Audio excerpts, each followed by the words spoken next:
We are live. Bump, bump, bump, bump, bump, bump. Hey, Ryker here, DM. Welcome back. Um, I'm here with one of my players, Xavier. Say hello. Hello, I am Xavier, known as the Rules Lawyer. Honestly, can get a little annoying. I mean, what? I do try to keep us on track, for at least we're not. For the most part. Uh, we Um, are still trying to play D&D at yeah, it's minimum. true. Rules are essential to D&D. Shut up. Rules are meant to be Okay. bent, but at least we need some rules to be put in place. Yeah, and speaking of rules, we're gonna give a little bit of a short, well, maybe not even short, but a little tutorial on how to play D&D if you've never played D&D. The game all about dice. Exactly. Dice and numbers. You know how we all said we wouldn't need math when we got out of school? If you're nerds like us, math is important. D&D is a lot of math. So if you ever said that, you're wrong. Um, so we're going to cover the very basics of like, if you want to do a certain thing, you got to do this. If you want to hit someone, you got to do this.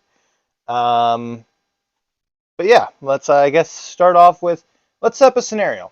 Say I'm the DM and Xavier is the player. Xavier, you are in a dungeon and there is a small hole that you have to jump over. Hmm. I guess I would get a running start and just jump. All right.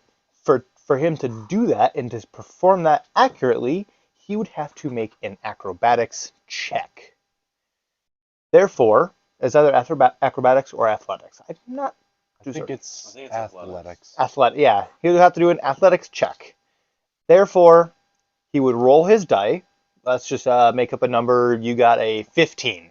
Yep. Um, Also, the dice that you're mainly going to use for mostly almost every single roll is going is to a be the. D20.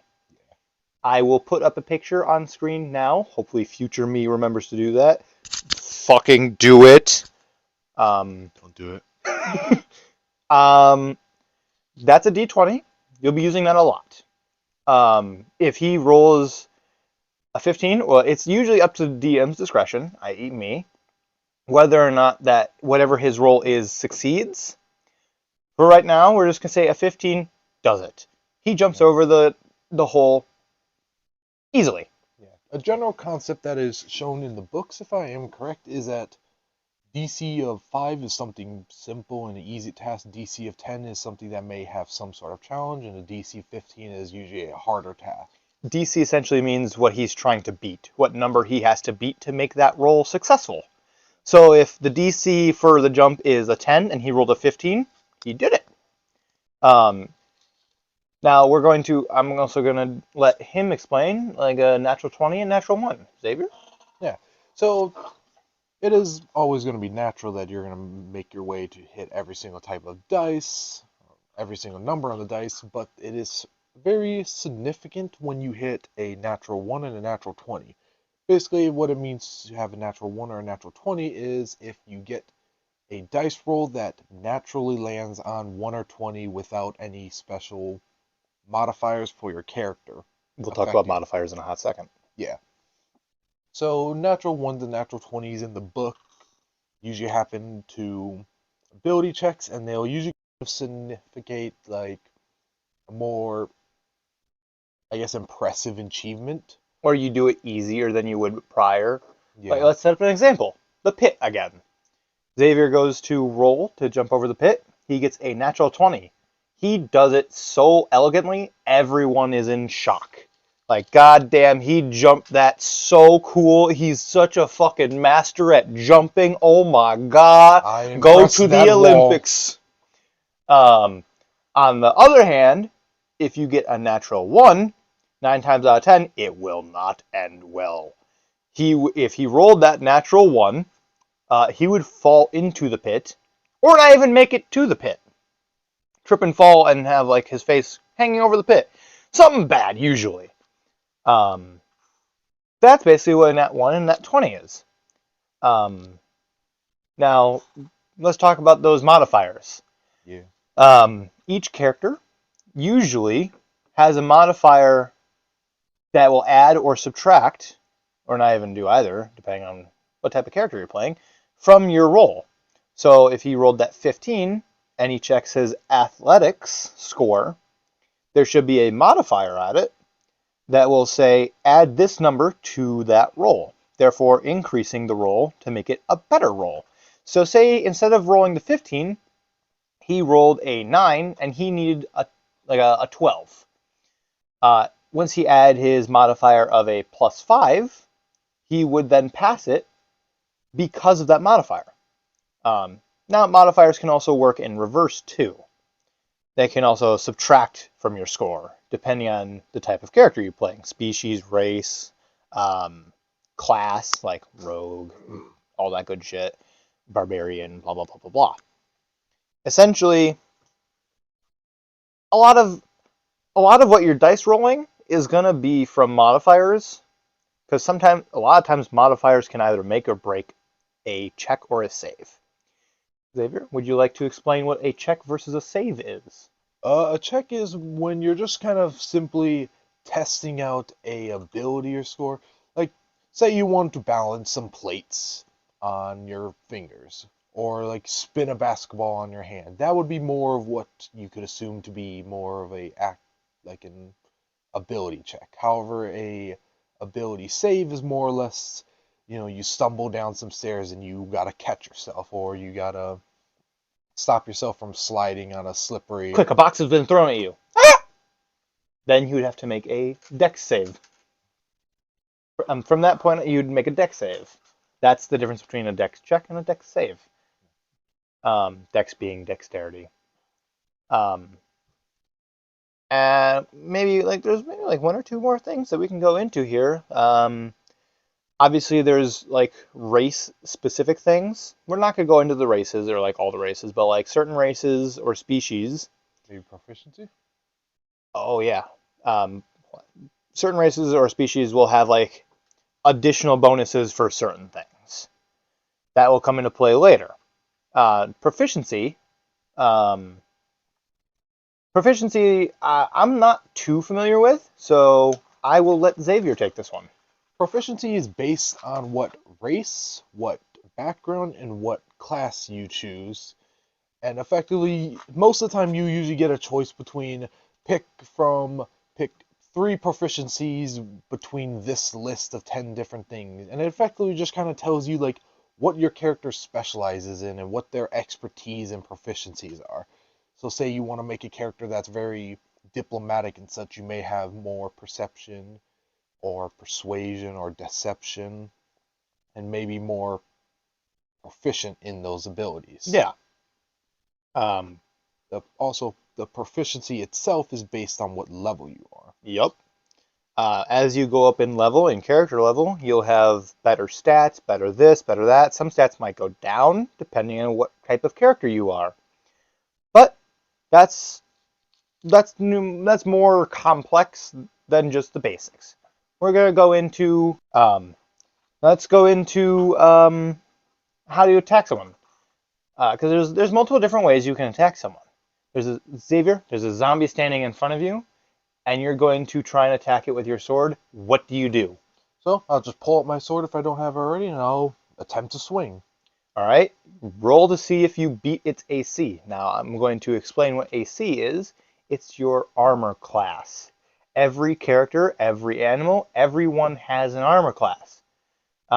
It basically means whether or not you can actually hit that thing. So like a zombie, probably not going to have a big AC depending on what it's wearing or like how big it is. So say he rolls a 17 and the zombie's AC is a 15. He would beat the AC and the attack would actually connect and then he could roll his damage. And then I would take that damage and then take it away from the monster's health.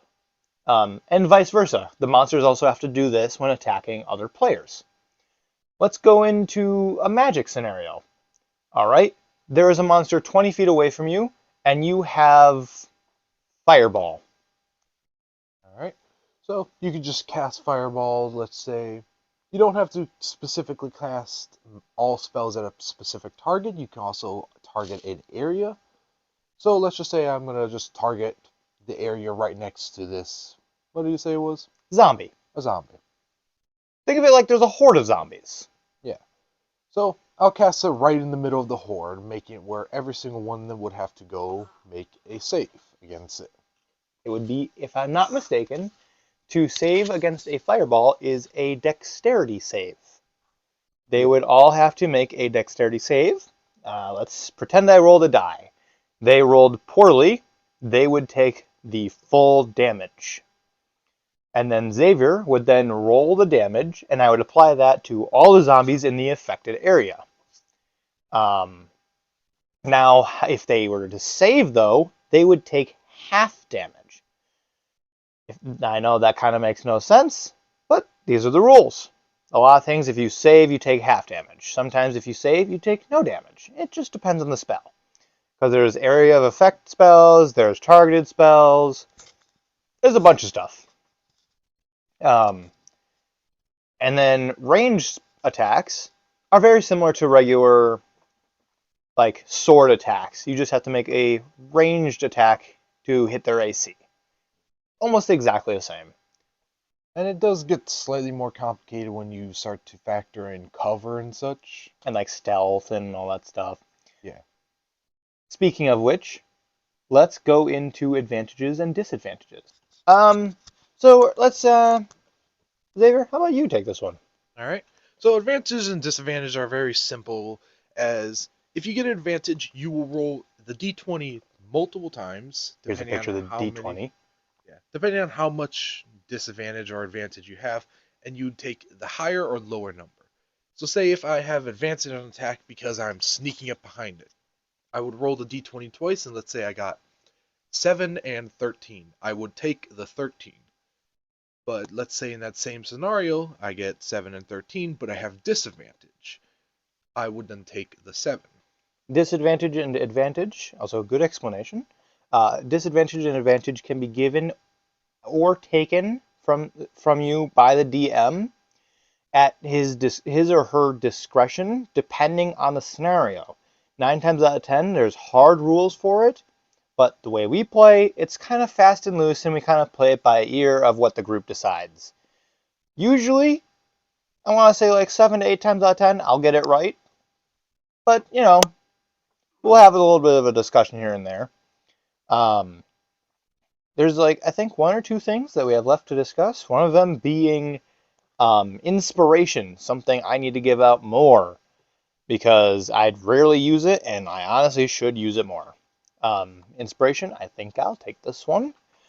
Inspiration can be given to you or taken from you by the DM, much like advantage. Except inspiration is basically just advantage at your disposal. You can use it whenever to re-roll anything, if I'm not mistaken, right, Xavier? I think it's just to hit something, right?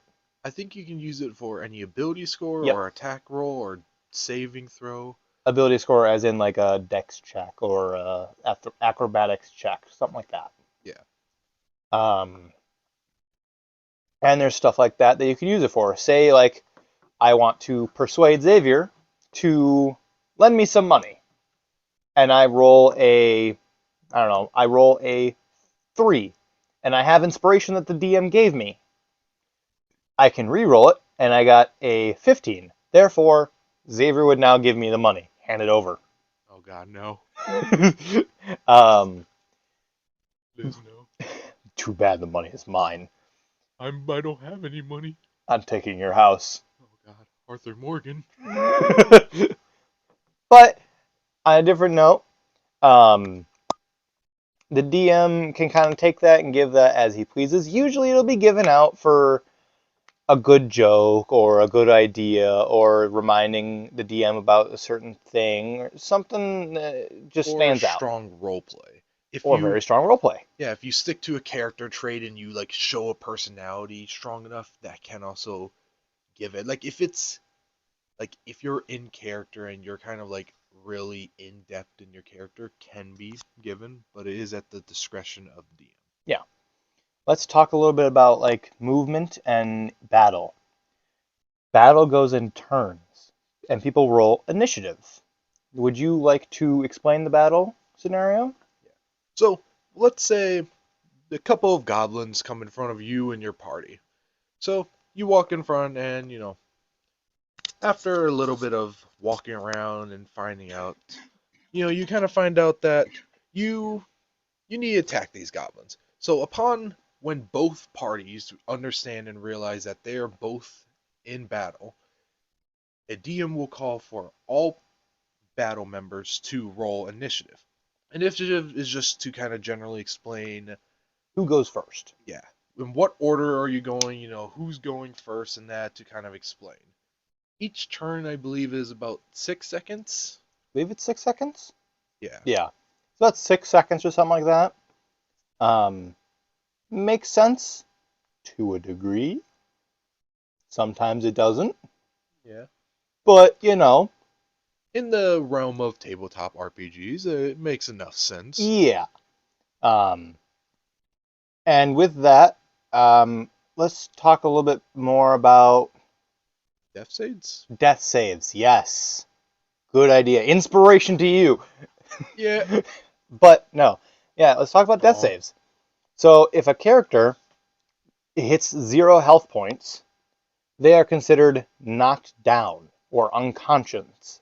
Conscious, So if you this will. can be skipped if the damage done to you is twice the amount of Yep. your max HP. I was going to get to that in a second. So let's give an example. Say your character has 50 health points, and then say you're knocked down to, I don't know, 2 health points, and they do an attack that is like, let's say 54. That would put you over your max health in the can, I should say. You would be instantly dead. But no, I think it's Double? double max Oh, HP. double max. So essentially, if if the attack is over your max HP doubled, so if you have 50 health, if it's an attack that does 100 health and you're already at like 1 HP and it would put you into death saves, you are dead. Straight up death. Um, so, but if that does not happen, you are unconscious and you get to roll death saves. Now, what a death saves is, Xavier?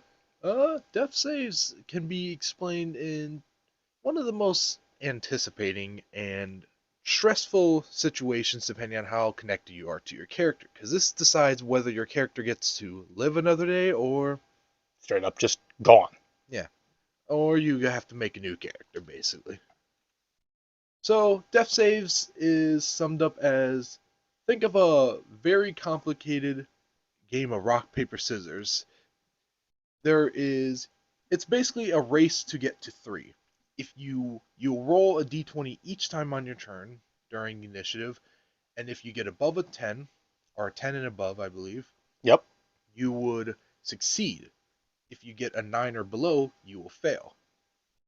And if you get a d20, you succeed all 3 of them, and if you get a d1, Natural 20, not a d20. if you get a natural 20, you succeed all of your death saves, and if you get a natural You 1, die. you fail Yeah, 2. 2. Yeah, that's right, because that'd be unfair. Yeah. So there could be a situation where you fail one, fail another, succeed one, and you're sitting there with one dice. If you're One gonna, roll to whether or not you live or you die. yes. Very stressful. And even when you do succeed all of the death saves, you're still unconscious, but you're stable. You have 1 health point left. You're in a stable condition. I don't think you can move around or Nope. such. Side note, let's talk about if an enemy attacks you while you're unconscious rolling death saves. Yes. Same rules apply to the whole max HP bullshit. If they hit you enough times, you'll just straight up die. There's no way around it unless there's lore or magic or whatever bullshit. You just dead. Straight up death. Um, and I think that's about it. Maybe we should explain movement a little bit. Oh, yeah. So Most characters you will play will have a base movement of 30 feet. However, some races, I believe, such as halflings And Dragonborn, and Dragonborn, have like 35 to 40. 40 feet of movement. And some classes, such as Monk, is a really good example, can bump up your movement speed by 10 feet or 5 feet if you don't wear armor and such. And basically, that just kind of shows how much feet you can move in one turn. Yep. Which, if we're being completely honest, makes literally no sense. The fact that you can move 30 feet in the span of 6 seconds. But, tabletop roleplay game, can't really do anything about it. I mean, we could, but then it would make it no fun.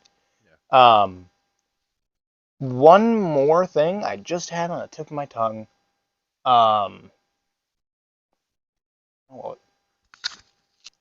Let's talk about dashing.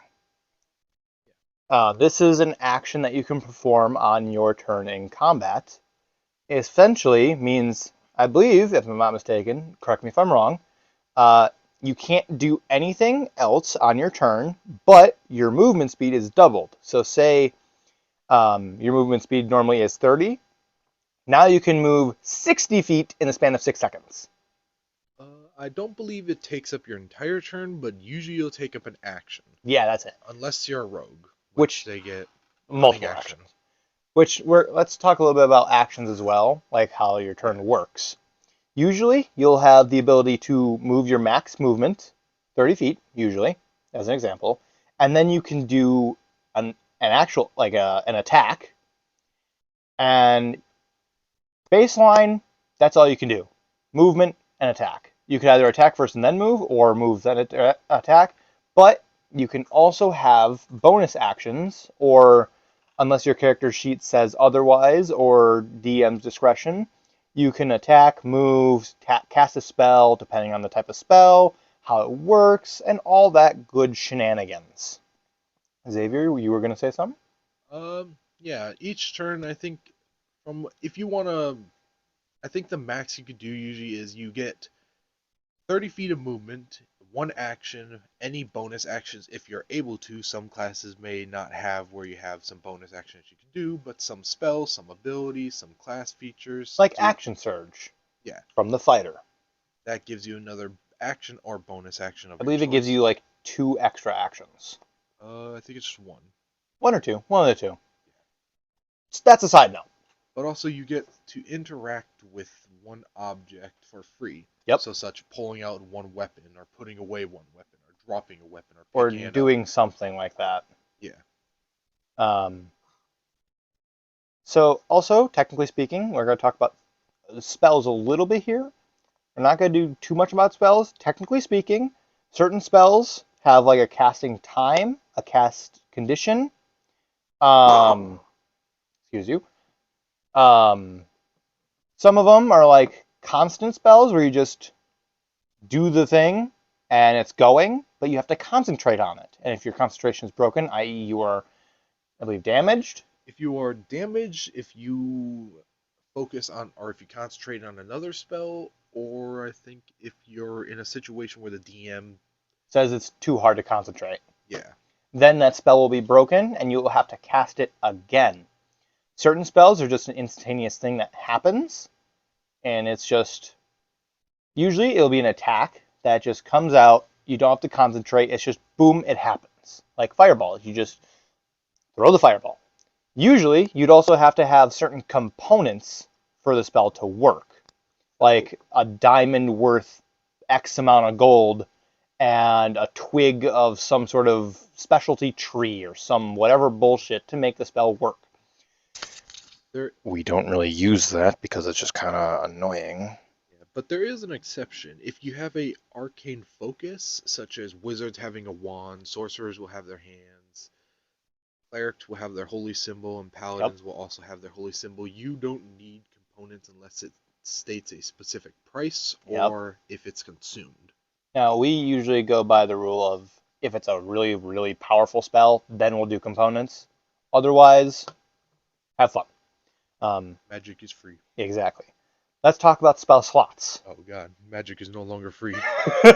So technically, yeah, magic is not free. Because there's cantrips, first level spells, second level spells, third, fourth, fifth, sixth, seventh, eighth, and ninth. Yes. Ninth level spells are just OP. They're like, here's an example. Wish. I'll do two examples here. There's the spell Wish. Talk to the DM, and if he says it's okay, you can do whatever the fuck you want. Well, there are limits. Well, of course, yes, there's limits, but point still remains. It's really strong. Another one from the ninth level spell slot is Power Word Kill. You're dead. If you have Unless 100, you're strong. if you have 100 hit points or less, you just die. There is no roll to save against it. There is nothing you can do. You are just dead. No saving it. No death saves. Gone. Start a new character. Obliterated. Unless the DM has a plan for it, and there's some lore reasoning as to why that does not actually completely kill you. And like first level spell slots or something small like Eldritch Blast. That's a cantrip. Well, it's not. It is? Oh. Yeah. Well, we'll talk about cantrips. Cantrips are something you can cast infinitely. Those are free. Those are literally free. Like, here's one. Guidance. This one you'll probably hear a lot in our campaign. You touch a willing creature, and you can have them, you can give them a 1d4 to roll, or to add to any ability check. And here's a picture of a d4. But essentially, if they're trying to look at something really good and they roll perception, they can add a 1d4 to that number after or before. And that you can cast as many times as you want. For other cantrips, it also changes where I think usually at level 5, 10, 15, and 20, it increases damage automatically. So let's say for Eldritch Blast, I believe it's 1d10 force damage, and then once you get to level 5, you do 2d10 force If damage. you cast it at a 5th level spell slot. No. Oh? It's still a cantrip, but if your character Oh! is level 5. Okay, yeah. Which, let's talk about the other spell slots. Usually, most spellcasters will have a set amount of spell slots, meaning they can only cast a certain amount of that level spell. Say you're a wizard, Xavier, and you have 5 level 1 spell slots. He can cast any level 1 spell that he knows 5 times. Whether that be name some level 1 spells. I'm trying to think. Level 1 spell. Like, not memorable at all. Because no one uses them. But essentially, say, here's just a made-up one. Teleport. Cross knife? I don't know. Flame blade. Flame blade, yeah. Yeah, here's one. Flame blade. You just make a blade made out of fire, and you can use it. You have used up one of your spell slots. You can only cast 4 more level 1 spells. And now if you cast a different spell that's also level 1, you have also used up a spell slot. It's not you get 5 each per spell, because otherwise that would be broken. The higher level spells they are, the less spell slots you have. So like a level 9 spell, you only have like maybe 1 or 2 spell slots for that. Meaning you could only cast Power Word Kill 1 time. Or Wish 1 time per long rest. Xavier, would you like to explain the long rest? Long rest is a rest where you sleep 8 hours uninterrupted. Though you do get 2 hours of time that you can use doing an activity that doesn't require much work. So if, let's say, you want to read a book, or if you want to set up a small little like bedside roll, or let's say simply organize your inventory, something that a character could do without stressing too much. Yep. Like, let's say if you wanted to go for a run or such, that would be too exhausting. You could look at the stars if you wanted.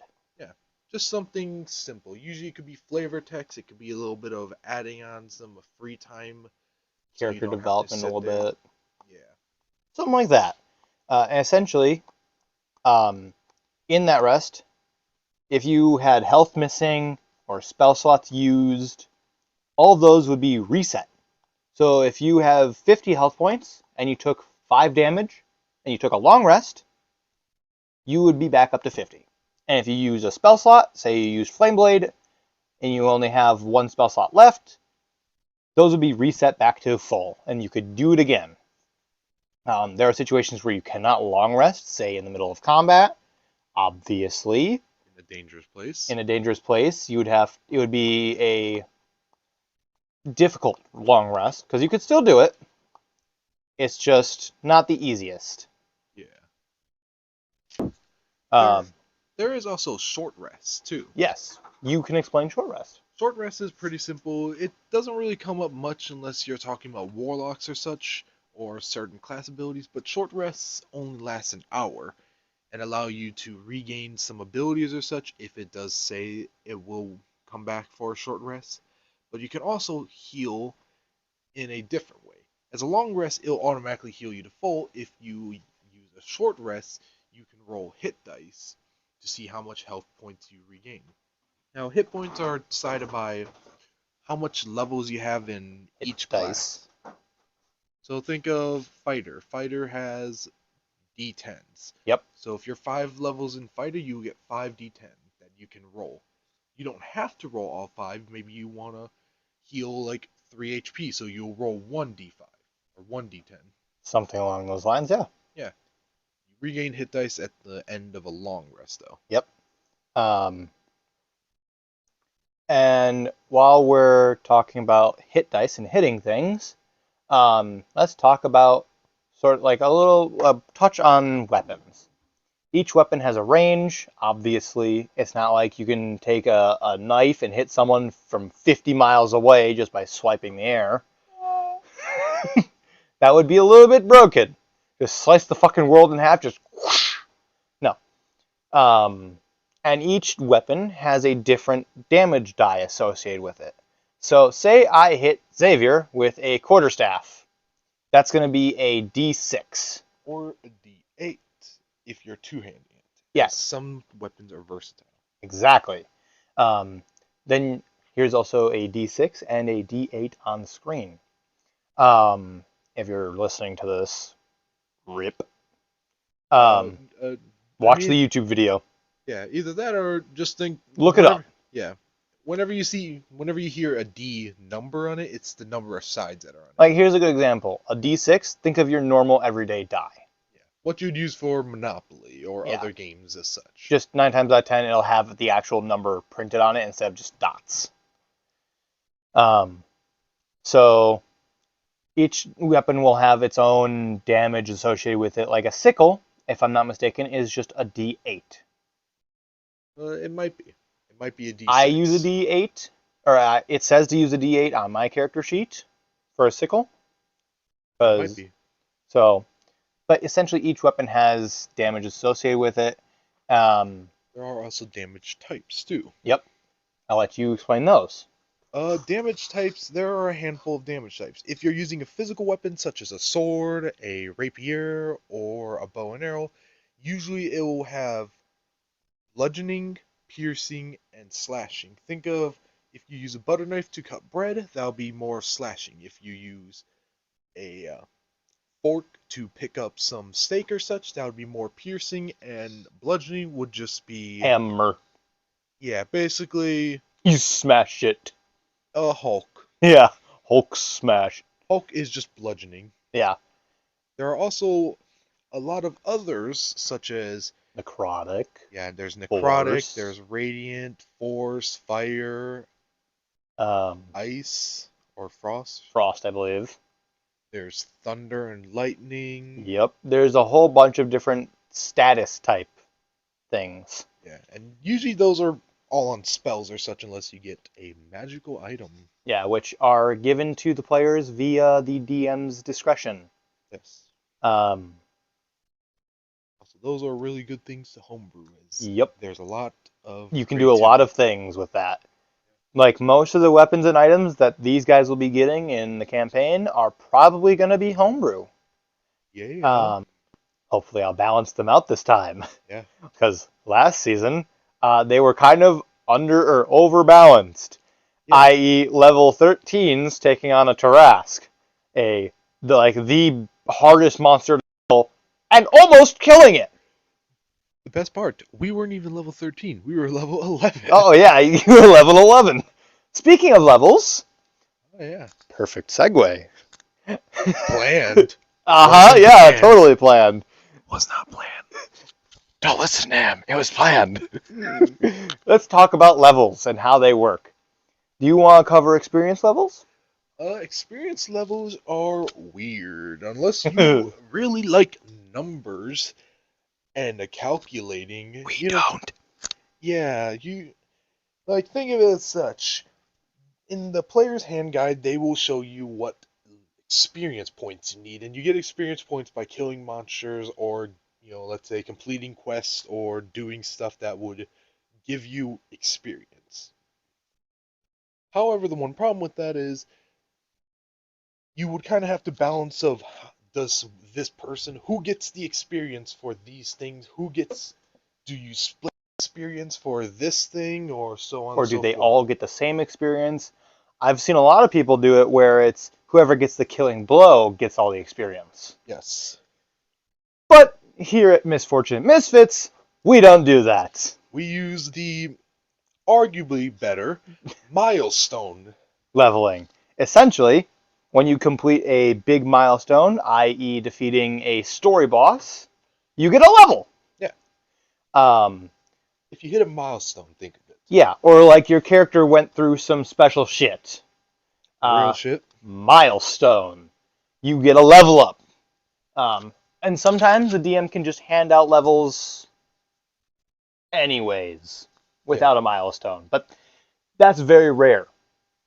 Um, Also, milestone doesn't always have to be with the entire group. It can always be a specific thing. If one person progressed in their story to a point where they have personally grown from who they were, they can be personally given a milestone. Now, not all DMs do that, but some may, and if you do want, you can. I personally do not do that specifically because I don't want to have someone feel like they are left out because they are lacking a level or a level behind. I'd rather keep the whole group even, so that way everyone feels included. Plus, for my sanity, it allows me to create encounters easier than if everyone was a different level. So it's just better for my sanity as a DM. Yeah. Um, anything that you can think of, Xavier, that we missed? I'm trying to think if there's anything that would generally be important to at least understand and learn the game. There are some other dice though. There is the D10, the D12, and the percentile dice. Yeah, so I'll be putting these up on screen right now. If you are watching the YouTube video, make sure to actually look at this part. You don't have to. You can always look it up later if you're listening on Spotify or SoundCloud. Look it up. But essentially, a D20, here it is. The next biggest one is the D12, I believe. Uh, Biggest after 20 would be the percentile dice. Oh, okay. Yeah, technically speaking, here's the percentile dice. It is 2. Um, we'll talk about that in a second. Here's the percentile dice. Here's the D20. Here's the D12. Here's the, what, D8? There. Oh, D10. Yeah, D10 and then D8. Here's the D10. Here's the D8. Here's the D6. Here's the D4. And then the D12. And then the what? And then the D2. Which does exist. It's called a coin. No, there's an actual die. Oh god. It looks weird. Look it up. In fact, here's a picture on screen. Enjoy losing your sanity by looking at it. I am personally looking this up as we speak. But here, the percentile die, as you've looked and seen, probably note that it looks very similar to the D10. That's because it is the same shape, but instead of just having numbers 1 through 10, or 0 through 9, the percentile dice goes from 0, 0, or 1, 0, or actually no, technically it goes 0, 0 to 9, 0. And now this rule, what I'm going to say, this rule also goes for the D10. If you get the 0, 0, or just the 0 on the D10, That means you got 100 or a 10, depending on which die you're using. Now, the D100, as we call it, or the percentile die, is usually used in case you don't have a D100 So I or think how it's percentages. supposed to go is I think the tens dice, the ones that have 0, 0, 10, all the way up to 90, I think if you get 0, 0 on that, that is 0. And if you get 0 on the singles, such as 1, 2, 3, 4, 5, 6, 7, 8, 9, that would be 10. So it kind of makes sense so you can always hit 1 and 100, because Yes, 90 and then 0. but since I'm the DM, I run it a bit differently. Don't worry, we will be coming out with a homebrew episode or an episode talking about all the homebrew rules and the Spooky stuff that we do. oh yeah, that will be coming out soon. If not, it might actually be right after this segment. Yeah. Um, but as it is, I don't think there is anything else. Here's a picture of all the dice, real quick. A little bit spooky. We still don't have a D100. Speaking of which, here's a D100. Put it up on screen right now, me. If you don't, I will kill you. I mean, what? In game, in game. In game, in game. Yeah, in game. Even though we're not streaming. Yeah, totally. Uh-huh. Um, What do you mean? Totally, totally. I have cameras everywhere. I mean, what? But yeah, we do not have a D100 yet. Keyword yet. I will be picking one up eventually. But unless there's anything else that you can think of, Xavier. Nothing's really popping to mind. Um, oh, let's talk about real quick. Let's talk about starting levels.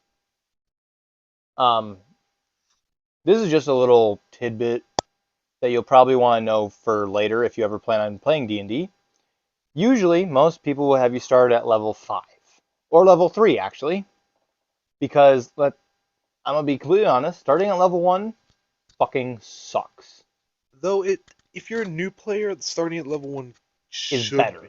Yeah, because you don't have to worry about so much abilities. You're not inundated with everything. Yeah, you're not being overwhelmed by, oh my god, I can do an action surge. What the fuck is an I action can surge? cast 2 spells and then I can rest to get another. What? I can use dice to get what? Hit dice spell points. What?